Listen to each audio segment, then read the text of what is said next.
They'll wait until they know the coaches are here to come and do extras here on the day that they know we'll be here. That's a massive, massive difference in terms of managing yourself and making sure, you know, you're up to scratch, because it's not about whether the coaches see or not. It's got to be done. You do it for it's you. Whether you do it 100% for yourself.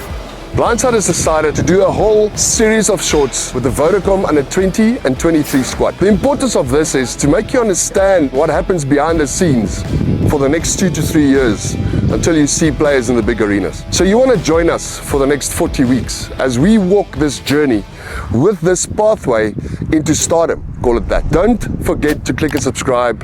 You do not want to miss this series. It's going to be epic. I think it's really rare to find programs like Blindside actually where actually we can inform the general publics about the general day-to-day, and we can speak about what actually goes on and really educate people that sometimes some of these kids actually arrive here and the next time anyone's going to see them on TV might be 3 years or 4 years time. Like everyone asks, what happened to that lock that left Paul Gym 4 years ago? Like, what is that journey? What does that process look like?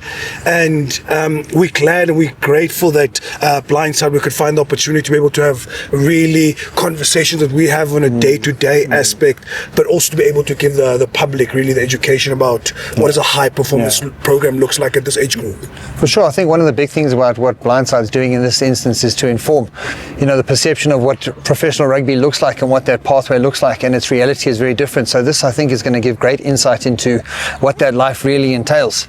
You understand, and it's not to say it's not a good life, it's an amazing life, but it's not as easy as people think. And I think this is really going to help just the wider rugby audience understand that if you really want this life, it's going to test your love of the game. Yeah, you talk about pathways and you talk about the wider rugby audience, and I think let's talk about the immediate audience. There's, you know, so many high school coaches, primary school coaches who may have aspirations, you know, and have, you know, when you dream the dream, you only dream of the things that you've regularly seen on TV or whatnot. But the realities are that it is tough, and there's a lot of work that is done for the boys, for the coaches, anybody who's really involved, because I think it is probably the most important part of their professional careers in terms of their development. I'm quite excited with how we've started. I think we're ahead of where we thought we'd be after 3 weeks, entering in the 4th week when we set ourselves the goals, and I make reference to the pillars. If I say connection, where we at, you know, the guys really coming together nicely as a group, and then in terms of preparation, just seeing evidence of the work we've tried to do. I think if we start with your first point in terms of the connection, I think even the mentor groups, I think that was a master stroke.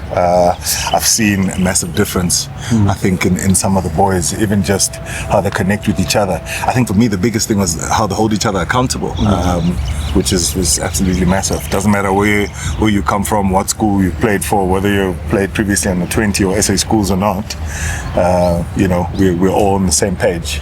And I think working towards the same goals and objectives. You have child stars in schoolboy rugby, and we can call them stars now. You look at the amount of exposure, how much interest there is, and the reality is sometimes there's deep flaws in their game that hasn't been shown to them. They're unaware. You know, they could be a great ball carrier as a prop, and yet the reality is the primary skill, the scrum time, the meat and veg, and that's how they're going to get judged. It's scrum time. It's not going to be the ball carry. You know, there's deficiencies there, and I think that's our role as coaches, is let's get them, you know, primary skills proficient, and then all those other attributes can come out. You as a prop can't get a shoulder on the scrum. You as a prop can't lift in the line out. You're absolutely worth nothing else. All the stuff that you did at school to get you on highlight reels actually matter nothing as a prop and as a hooker. If you can't throw, you're not going to go anywhere. And to be able to sit one-on-one review, I mean, I remember you calling players into review. They come back from SA Under 20. Let's review your entire SA Under 20, you know, campaign, and you actually watch their games with them and watch their actions.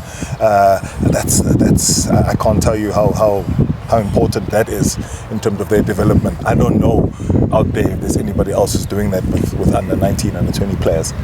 That's what really excites me, really, to really get into the nitty-gritty and really see what stock do we have, assess them from, like, some of them are probably pedigreed players and apparently supposed to be this machine, and we'll just go through basic core exercises, basic scrum exercises, and to really be able to differentiate and see what work and what work still needs to be done and who's who actually in the zoo. You talk about, you know, the excitement of seeing them develop, and I mean, Teddy's been here for a year now, and he's starting to look like a different player.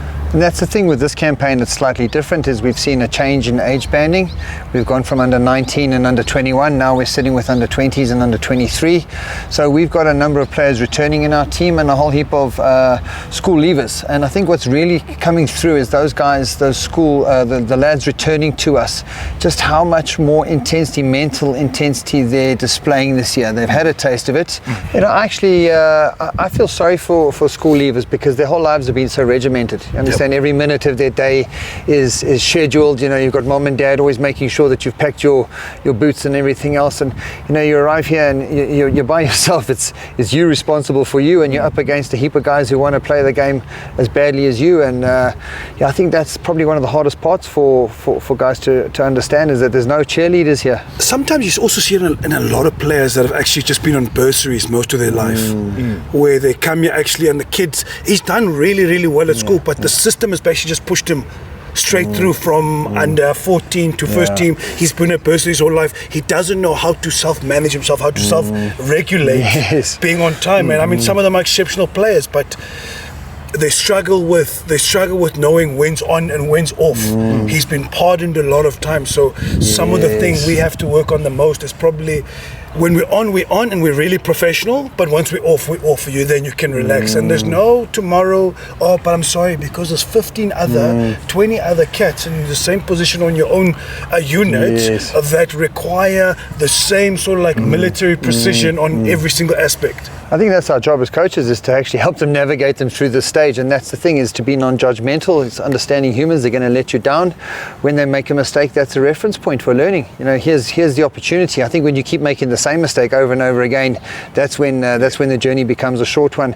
And it seems to be extremes in terms of continuing. There's the guys who push the boat too hard and don't realize, and then there's the others who forget to have fun. You know, at the end of the day, it's just a game. You know, when it's on, like Edgar says, let's do this. But when it's off, you know, enjoy each other's company, enjoy the process, and realize this life is short. There's still a massive, I think we do a lot of education on just like being a good human being as well, knowing that some of these kids are not going to become Springboks or not going to become professional, even though we aspire, and we probably have the most number of players playing toward within the provincial tournament. But you've also got to be able to, we give them a skill set that they can be able to feed their families and be able to even get a bursary. Like sometimes this might not be the end goal of might be the end of your journey. You get a great opportunity at Tux or at NWU, at Perka University, or UWC or NMU, that we've given you the skill set, or we've been able to provide a platform where your skill sets can be developed, and you'll be able to make something for yourself. Be a good father, be a good man, and be a good husband one day, that you've got skill set to take you to the next step in your journey.